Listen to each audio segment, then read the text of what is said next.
How does Derek train at 45 years old? Be the only 45-year-old I've seen look like he's in his 20s on the basketball court. He's going to show you exactly how he trains. It's a very unique style, and this workout is now set up in a way that CrossFit gyms, any gyms, could put in turf or get a backward treadmill and do this workout with simple stuff. My mom, 69 years old, she trains in a very similar style. She's joined us for hundreds of these longevity-style workouts in this format. So take it away, guys. All right. All right, welcome to the first ATG sled class. We're taking Mama Celia through the workout so you can show you exactly how to go through it. You can take 1 to 3 rounds. We're gonna start off with a sled. She's getting all set up here. So just kind of really start gentle. Know what level you're on. So she's gonna put her head inside here. Just gonna start slow. Ready? As you just drive those feet and kind of really work to the bottoms of your feet all the way up. So you see how she's taking nice long strides.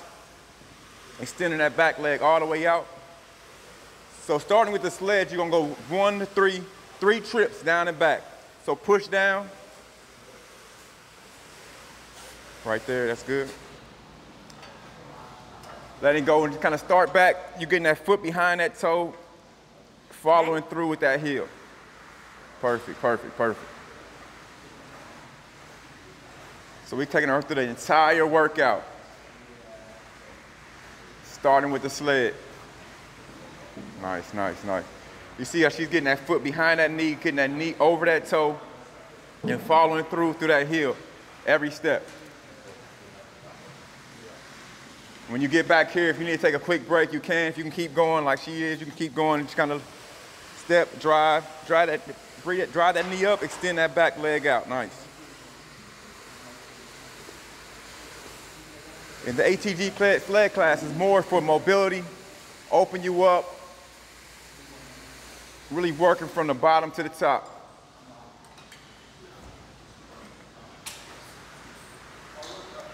Getting that foot behind that knee, following through that heel. Nice, nice, nice. Nice, nice, nice. You should say what you told me this morning about sledding. Oh, catch my breath. Yeah, yeah, yeah. How you feeling? How you feeling? Oh, great. Good, good, good, good. Yeah, I would like to say that if I could only do one exercise, this exercise, I'm still catching my breath. It's a good workout. It is a good workout. This exercise is going to take me decades into the future. To me, it is the key exercise for longevity. Yeah. Of course, I do the other exercises as well, but this is the one, even though I've got slender legs, it makes my legs feel like tree trunks. Like I'm... You feel based, you feel strong, your totally, foundation is good. My foundation, you couldn't make me fall if you tried. I believe it. Really? She's saying that from real right conviction. Now, you just try. Nah, that's actually and so I could true. Go, she's 69 and still killing it. I'll and be 70 soon. I could go up a mountain, come down a mountain, upstairs, downstairs. I can sprint, and I can play with my grandchildren on the ground. Okay. All right, one more trip. So I'll help recap here. The weight is not bearing down on her, so the weight is coming from the ground up. This could be loaded to 1,000 pounds. It just wouldn't move, so it's fundamentally safer than other leg exercises. It's nothing against other leg exercises, but based on physics, this is the fundamental of strengthening the legs. Fundamentally safer, and it's pretty cool how easy it is to go both forward and backward. Forward is not inherently a knee rehab exercise. Backward is inherently a knee rehab exercise. And with the friction of the turf, it ends up being quite a burn, quite a cardio workout. So to help clarify for people, for conditioning effects, it seems like there's nothing like a sled. For rehab effects, we actually see best results with the backward treadmill because you don't have to turn around, you can stay on a continuous pace, and you still get good conditioning effects. So king of rehab, good conditioning effects. King of conditioning, good rehab effects. Right. We've been working on this because I've been playing with having, so this you can just put right in, I like to be doing almost like an ass to grass, like when I'm pushing the sled. So I'm getting full range of motion pushing, and then I still hook up and go backward. I think that's almost your ATG sled. So this is our, at HQ, we work on all these products. And if someone just wants to go backward with the sled, you still have the wraparound rail, so you can just go back and forth. So hopefully that clarifies this subject of sled. Starts from the ground up, cardio, strength. And now Derek's gonna keep her going through this workout. Step 2 now in the system. So the next exercise she's doing is a single leg calf stretch. So you'll be here, kind of a little bit away from a wall. Single leg, try to drop that heel all the way down. Lean all the way forward. Most people have tight calves, tight Achilles just from shoes. Like I got improper shoes on right now. Okay. Yeah, so here, so just 30 seconds, set a timer, 30 seconds, driving through. So you feel the stretch through here? I feel it. Yeah, just hold it there, 30-second I really hold. feel it.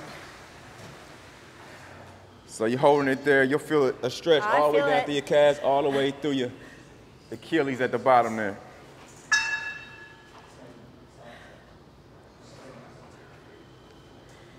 So as we go through this, you'll see we kind of going from the ground up, starting with the sled, calf raise, tibialis.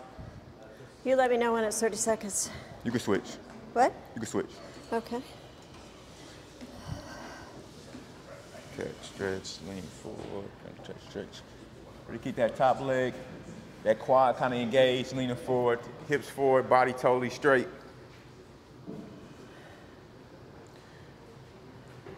Really opening the back side of that leg up. When you get off the sled, you're kind of gonna need to open up that calf.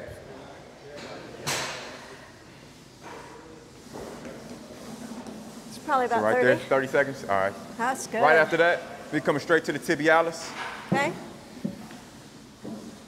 This machine here, I'm gonna show you a quick demonstration. You get in here. You're gonna drop those heels all the way down, full stretch. Okay. You feel as far as you can go and try to drive up.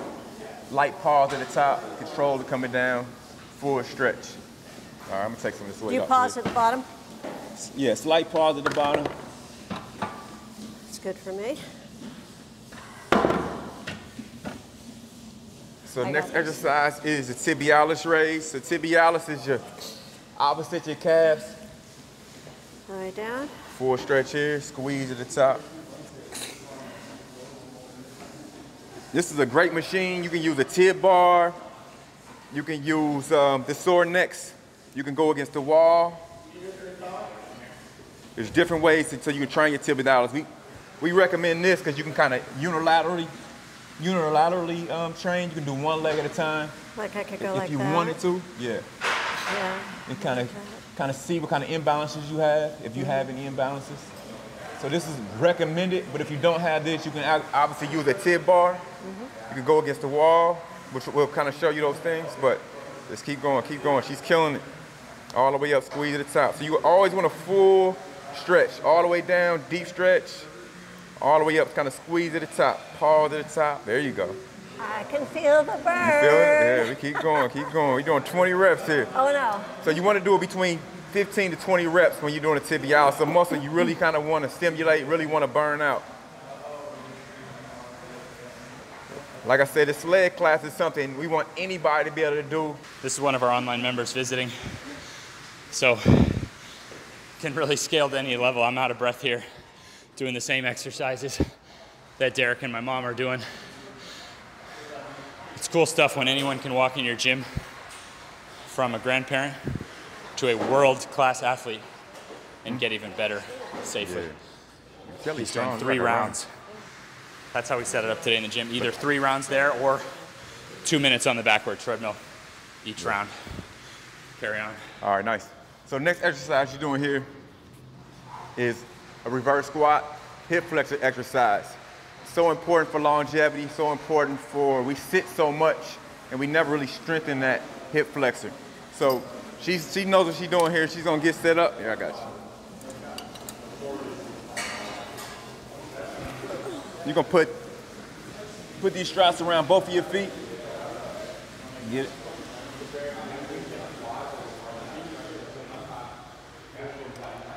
Really lock it in there.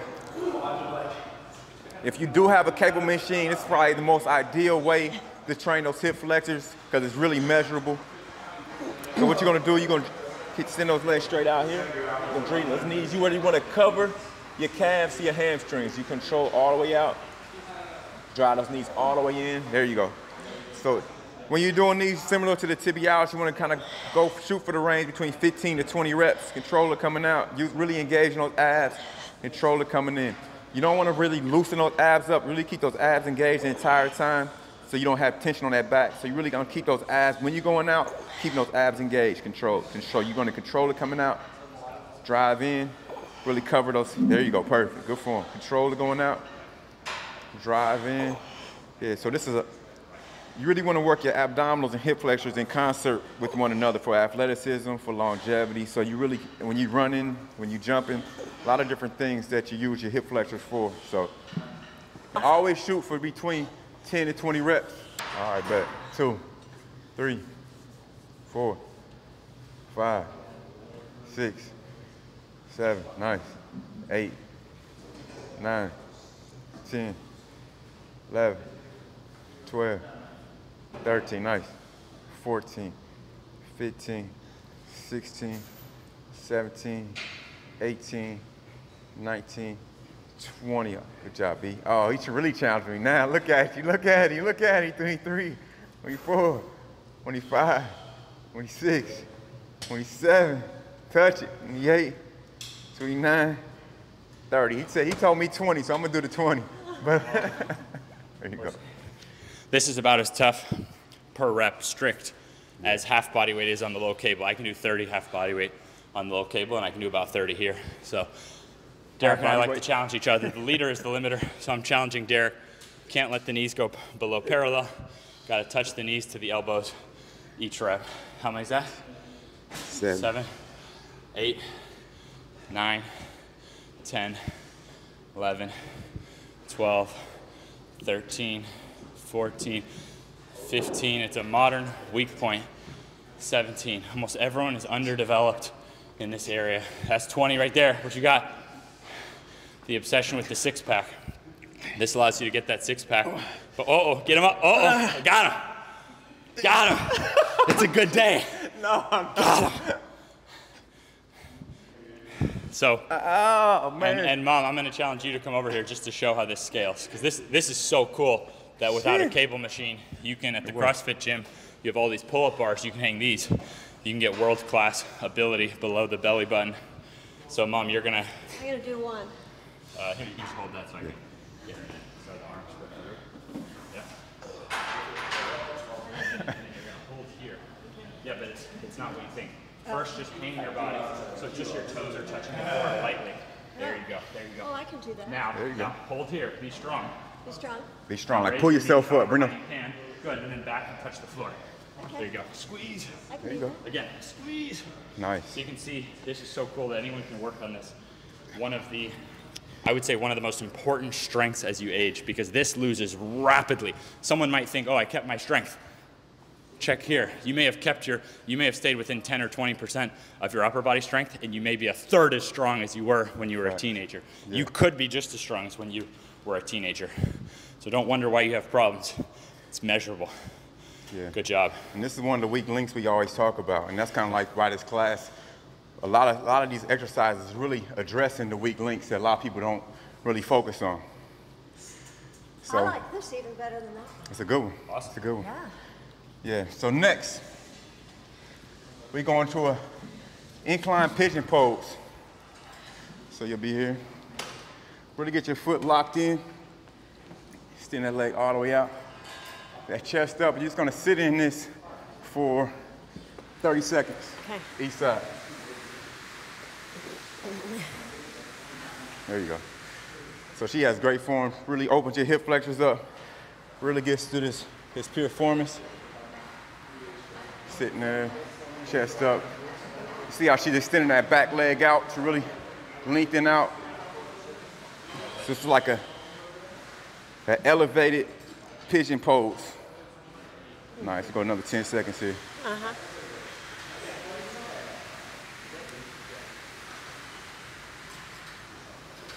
There you go, nice. You can switch sides? Yeah, see.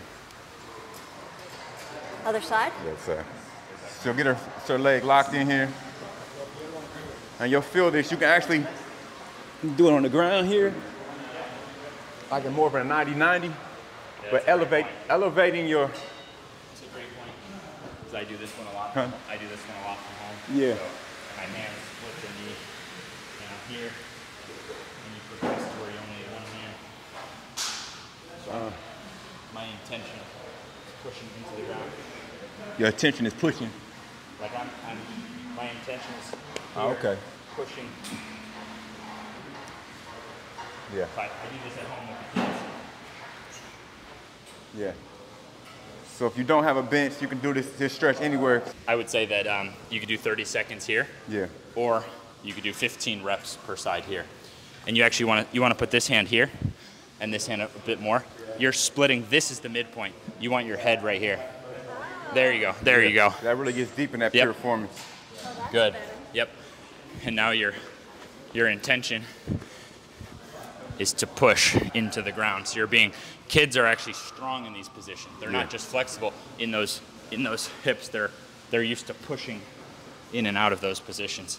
Oh, yeah. So this stretch and the next stretch make up for damages done to us. Like we shouldn't have been 6 years old already having to sit in a chair at school. At school, we should have been 6 years old, still allowed to sit how we wanted to sit. That's so true. That's so true. And then from the excess sitting as well, then the hip flexors get tight. So the next one is the couch stretch. This next stretch, the couch stretch, we're gonna go over here. So this is one of the stretches that got me back playing, and really the number one stretch to alleviate my knee pain was the couch stretch. So ATG sells these super dope couch stretch pads.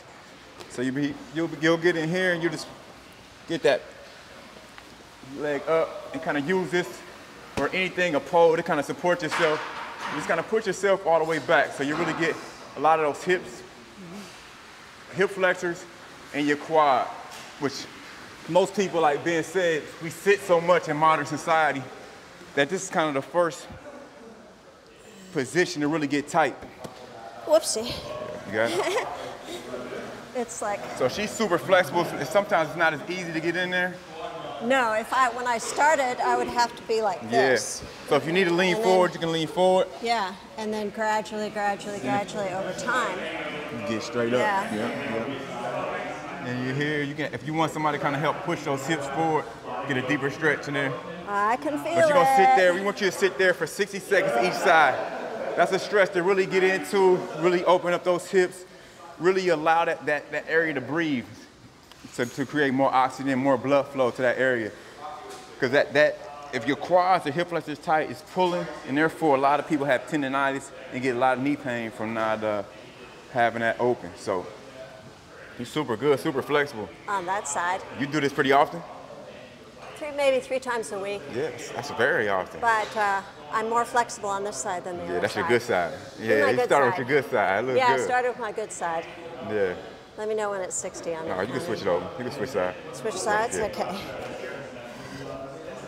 But these mats make it super easy to try to get into. This mat wants to like. There you go. That's better. Oh, I There you guess go. that's not so bad. That's pretty strong. Yeah. Then if you want to kind of lean back, try to get these shoulders against the wall, you can. Yeah, I'm not there. But that's kind of like the next level. Not quite there You yet. feel your hip flexor stretching? Oh, yeah. That's a big stretch. I can really feel it. Yeah, this is a lot of, like, it hurts, but it hurts so good because Yeah. you know you're getting benefit from this stretch. This is one of those stretches where you know once you get up, you're going to feel so much better. See, I sit all day long. Yeah, So this is crucial. yeah, it's crucial. All these exercises are crucial. Yeah. So this is complete the lower body portion of the sled class. So you go from the sled, calf stretch, tibialis, low cables, pigeon to couch.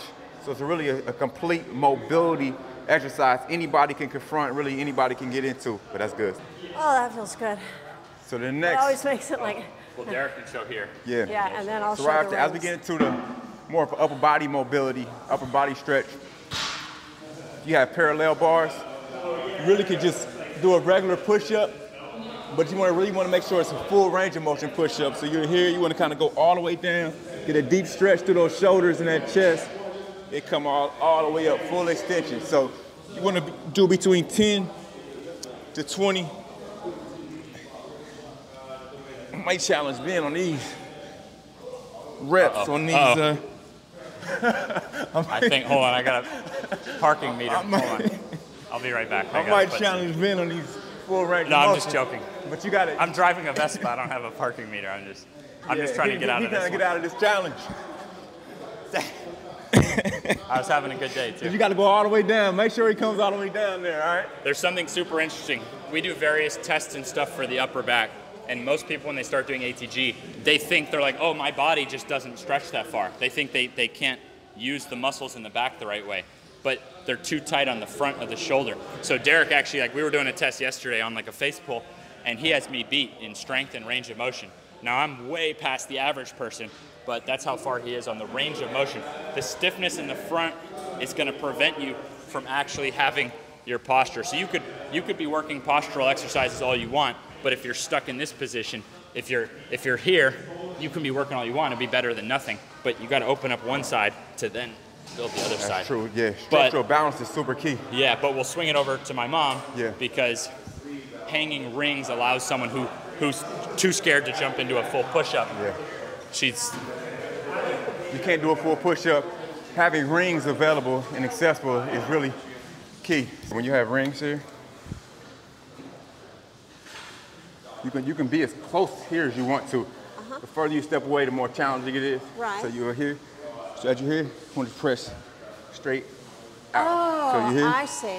Full stretch, straight Push out straight here. out. Okay. Yeah. Okay, All the way down, push straight out. Okay, yeah. The closer you walk those feet in, the easier it is. The farther you walk out, the more challenging it is. So then straight. Okay, There you I go, need there to you go. go a little further. Control it. There it is, perfect, was perfect. right? Yep, Okay. that looks good, looks good. Control. Straight. What? Keep pushing. There you go, perfect. That's perfect, that's perfect. That's perfect, that's perfect. Okay. Just give me a couple more, two more. See, Two they more. need to be down here for me. There you go. That's it. I said one more, just like that. I know it's hard. Let's go. One more. Full stretch. Drive straight up. So on push-ups, you really want to open up that chest, open up those shoulders, and try to do between 10 to 20 reps. I can good. feel it. Huh? Yeah. You can feel it? Up here is too high for me. Okay. So down here, and Well, just yeah, push because straight I'm out. shorter than you. Yeah. I can feel this totally. That's strong. That's strong. I And can you can feel tell. it. You can tell you working. You can tell you working that chest. You can tell you working those shoulders. I'm working. Yeah. Keep Yeah, pumping. my Keep lower pumping. body Keep is stronger pumping. Keep than my pumping. upper body. Keep pumping. She's a trooper here. Nobody knows. Ben's mom, the hardest working person in Florida. Top 5 in the state. Top 5 in the country. Thank you, Derek. Seriously. There's no harder worker than Mama Celia. Thank There you. you go. There you go. It's very nice So of you. right after push-ups, we'll go to external rotators. What about pulls? You want to do pulls here? I don't know. Do you want to? So this is like one class. Yeah. No one's out there on their own. Like we coach individuals and gym owners, so we can make different versions of a class. Yeah. So for her, I would have, okay, if she was going to do this class twice a week, all right, she could do a version B where then she does the row. She can show that. Yeah.